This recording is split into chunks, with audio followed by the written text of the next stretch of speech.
If you're like me and you want to bring your cat or your dog to Japan, there is a lot to keep in mind. So I made a quick 5-minute guide about everything you need to know before you enter the country. No worries, you don't have to write anything down. There's a link in the description box below to the official site of the government of Japan. You can read up on everything and I talk you through the rest. With this out of the way, let's just dive in.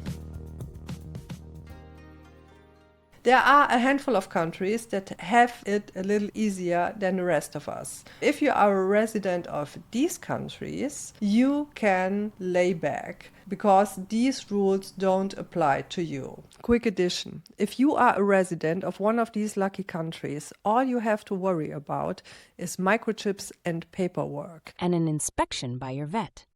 Plus, you need to alert the authorities that you are coming to Japan. That is basically it. All the additional stuff I will talk about right now is of no concern to you. Congratulations. Let's start with the first chapter. The first chapter consists of microchips and rabies. The first and the easiest thing is your pet needs a microchip that is readable and only consists of digits.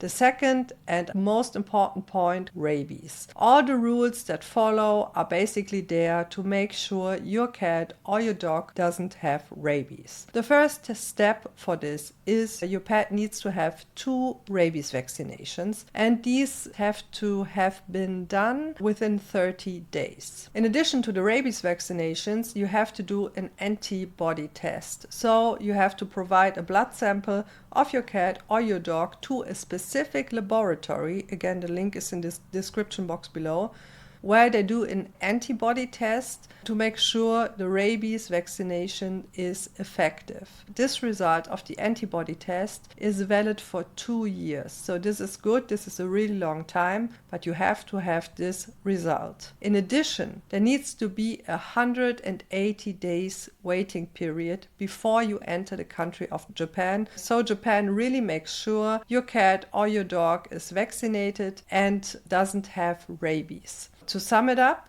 you need the microchip, you need 2 rabies vaccinations, you need the result of an antibody test, and you have to have waited 180 days before entering the country. The rabies vaccination must, of course, be still in effect, and the results of the antibody test cannot be older than 2 years, and of course you have the 180 days waiting time. So you have to start this journey early. You have to think about this stuff early. This was the first part, the rabies part and the microchip part. Then there is the second part. 40 days before arrival. You finally want to enter the country of Japan with your cat or your dog. At least 40 days before your arrival, you have to alert the Animal Quarantine Service. And within 10 days.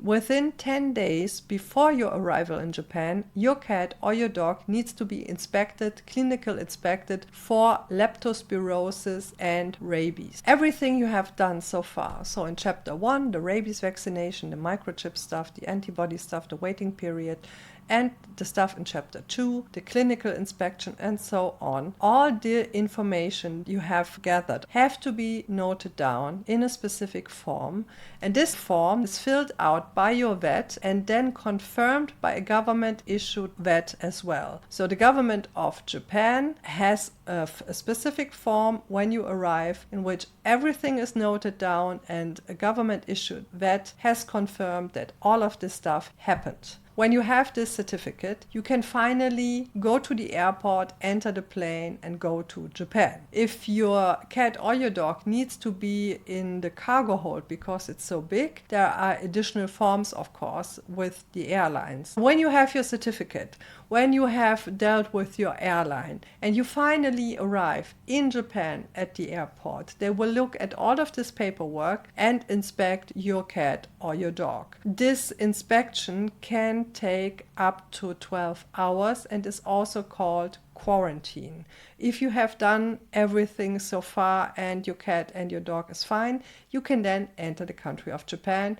If they find an issue with something, the time of the quarantine can be extended to about 180 days. Within these 180 days, you can visit your dog or your cat. You have to provide it with food, you have to take care of it, but there are specific visiting hours. So this gets all a little complicated and nobody wants this for their pet. So really make sure that your pet is healthy, that you have done all the paperwork so you can get this done with fairly quickly at the airport.